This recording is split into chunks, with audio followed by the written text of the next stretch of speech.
Hello everyone and welcome to week 12. I'm Heather Randon, your course instructor, and I'm going to be walking you through the upcoming assignments for the week.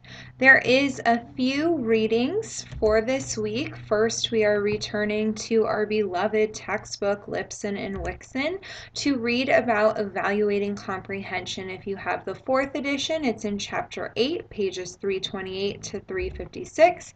If you have the 5th edition, you are reading chapter 9, pages 476 to 491.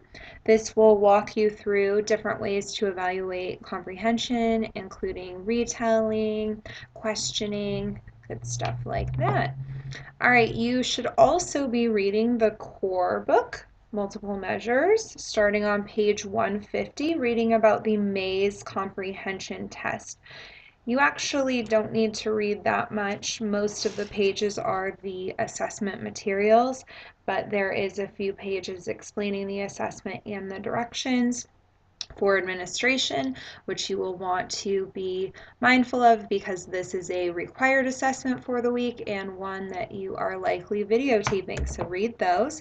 There are a couple of articles that I think are beneficial for you as an educator. The first one is titled Assessing Comprehension, a Classroom-Based Process, and it describes a school district in Wisconsin who has developed a classroom-based assessment. That is actually one you could use with your student if you would like. They developed a 4-point rubric that they administer twice a year in order to develop a comprehension assessment summary sheet for each of their students and then differentiate instruction based on that. This is definitely something I've shared with my school, and I think it really helps you look at all the many facets of comprehension. So please read that article and think about how you could possibly adapt it for your student. The second article is from the reading teacher as well. It's DeWitts and DeWitts, and it is titled They Can Read the Words, but They Can't Understand. And this introduces us to some terminology for comprehension that describes typical behaviors and patterns in comprehension difficulties. For instance, excessive elaborations is something I see all the time where students respond to a question using their own prior knowledge instead of citing text evidence. So this is a great article because it helps you analyze responses to comprehension questions and think about what does this comprehension question require of the student so you can observe some patterns. There is also an optional article in case you want to do some extra reading. It's a little dry, but it does trace the development of comprehension through the years and how it's evolved and how the assessment of it is evolved. Just a little light additional reading for you to share your knowledge at holiday parties, who knows, but that is optional and might help you with studying for the comprehensive exam or anything else. So don't say I didn't provide you opportunities for extension, because I did there. All right, what is due this week on November 16th at midnight? There is no participation activity, even if the syllabus might tell you otherwise, but there is a WAPR number 8, technically number 7 because you never had a number 6, but we're calling it WAPR number 8. That's due this week, as well as video number 5, which is due on Titanium, or you can email me the link through Google Drive, Google Docs if you would like to do that, because it is easier. Go for it. You only have one more video after this one, so that is some good news. Also, that RTI plan and rationale is due this week. I gave you an extra week since I knew I wouldn't be grading it anyway. Keep in mind that your group does need to submit the plans together for 3 to 4 groupings of students, different groupings of students that may or may not include all of the students in our caseload. And then each individual, all of you need to submit your own rationale completed independently of your group. And then you will receive an individual grade for that. So those are the things due November 16th. Please get it to me in a timely fashion so I can give you timely feedback and a grade. All right, let's talk about session number 7/3B. I don't know if it's more clear to say number 7 or the third session with your second student, 3B. So in any case, it's session number 7 or 3B. This session is focused on comprehension. So you need to give 3 assessments on comprehension. One of them is the reading maze for comprehension, which takes 3 minutes. And then you need to give 2 additional comprehension assessments. You could give another QRI, you could give a different IRI, you could give a close, you could use the classroom-based process from the reading teacher article. The possibilities are endless, but we are really looking at 3 data points on comprehension. So you could even take 2 of your QRIs and look at each of those, whatever you would like to do there. I did want to go back to this assessment sequence that is in the core. I think this is a great tool to use. This is for grades K through 3, and we did a pretty good job of following this. We did affective domain first, but then we started with phonological awareness, then we did some phonics, word recognition here with sight words, leading up to, we didn't actually do any vocabulary, that's going to come later, but doing an oral reading measure. So you see for K3 how we started from, some of these lower skills like phonological awareness and then built up to fluency.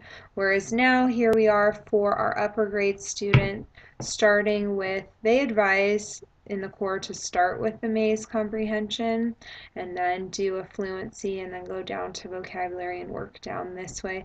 Not exactly following this order, but we did start with the fluency and comprehension piece, which is what they advise, and then from there go as needed into some of these other assessments. Just wanted to draw your attention to this and have you keep it in mind, as in the next few weeks after this week, you will have more discretion to choose assessments you feel are suitable. All right, so practicum session number 7, 3B, as stated, there are 3 assessments that must be given. One is the core reading maze. The next 2 are up to you for the maze. It is like a close, but it is multiple choice. So they are reading a passage and then every few words they need to stop and identify which of 3 choices makes the most sense in the passage syntactically and semantically. So this is actually a measure for syntactic and semantic accuracy. It is developed for grades 2 through 10, which should hopefully be appropriate for you. The student has 3 minutes to complete this. There is a teaching passage provided. So if this is an assessment that is not familiar to your student, please give them the opportunity to practice using the teaching passage. I will be looking for that in your video as well, that you are clearly explaining the assessment and giving the student the opportunity to practice. There's also a script on page 151 that you should be following. Then for your other assessment choices, you could give a different qualitative reading inventory. I'm sorry, not a different one. You could give some additional QRIs if you didn't really get conclusive data from your second session. You could try having them do a QRI silently to see how their silent reading comprehension is. You could try giving them one on a less familiar topic to see how that affects comprehension. You could also try using lookbacks or think alouds if you haven't tried a QRI with either of those. I love the idea of the think aloud because it helps you get a glimpse into their metacognition, or their thinking about what they're thinking about. And you could essentially do the think aloud process with any text. Just have them read, and at designated stopping points have them verbalize what they're thinking about at that part in the text, and then you can code it and see, are they asking questions, are they making predictions, what are they doing exactly. Even more assessment options. If you go to that link, the Teachers College from Columbia University has their own set of reading assessments that are for levels A through Z. There's also, if you have access to the Reading A to Z website, they have benchmark level texts that have comprehension questions that go with them, so you can use those. If your school has the Developmental Reading Assessment, or DRA, you could use that, or different resources you may have. Also, take a look at page 390 in your 4th edition for other ideas. You could create your own close, and there are the directions for that. Basically, you are keeping the first sentence intact and then picking a word in sentence 2 to delete, and deleting every 5th word after that. Numbering the blanks 1 through 50, and then counting up the ones the student did correctly. 60% or better would be an adequate score. This is a conversion chart. If you happen to give DRA, you can see what level that is equivalent to for Fountas and Pinnell, or for Reading A to Z. So in case you want that information, that is there, and then you can see where it would be appropriate, although this only goes to 5th grade, so that may not help you with your upper grade students. Even more assessment options. Again, you can use that reading teacher article. You can have the child read a text and do a retell using some of those retell rubrics provided in your course text. You could also do an informal, less structured assessment using stopping points. I kind of described that already. You could have the students write a retelling or summary, which was actually encouraged in the Fine and McMahon article as well. They talked about how you need to make their thinking visible. And a way to make their thinking visible is to have them do writing. That could even help you with your assessments for next week, which are on writing and spelling. You could have them write something this week and then go back and analyze it next week for writing and spelling. You could also create your own questions for a text, but make sure you use various question types, and in your book they discuss those. There are a few assessments on Titanium as well.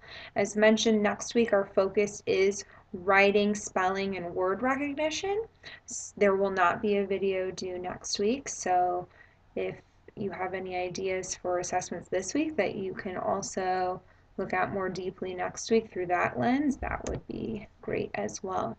All right, group presentation. I've gotten a few questions about that, and I'm actually working on a separate screencast to provide information on your group presentations, but you're definitely going to want to revisit that Google Doc, identify who your teammates are, and hopefully you know your focus area. The assignment is due Friday, December 6th. Please make note that it is a Friday, so that way I can make your presentations public for people to watch on Saturday the following week for their work in the course. Your group basically becomes an expert on assessment practices in your domain, and then reports out additional assessments that could be provided in that domain, and then findings of the strengths and limitations. So I'm going to provide more information on this. I did just want to give you the heads up that this assignment is coming, and here is the description of what it looks like from your syllabus, and I will give you more information via a rubric, a template, and more directions on Titanium ASAP. All right, are we there yet? Well, we're not quite done with the semester yet, but here is a look at what we have coming up. This week, a WAPR, a video, an RTI plan. Next week, just a WAPR and a participation activity. Then you get a much needed week off after next week, which is probably pretty exciting. December 6th, our group presentations are due, so make note of that. It would be in your best interest to work on those possibly over your fall recess. Then week 15, we have WAPR, the last video. And then week 16, you'll be watching your peers' presentations, giving them some feedback, doing a concluding Zoomerang survey so I can use your feedback to prepare for next semester. And then the syllabus says we're doing RTI plan number 2. We will see if that is needed as the time draws closer. All right, so that's a look at what's coming up. Join me back so we can talk about comprehension.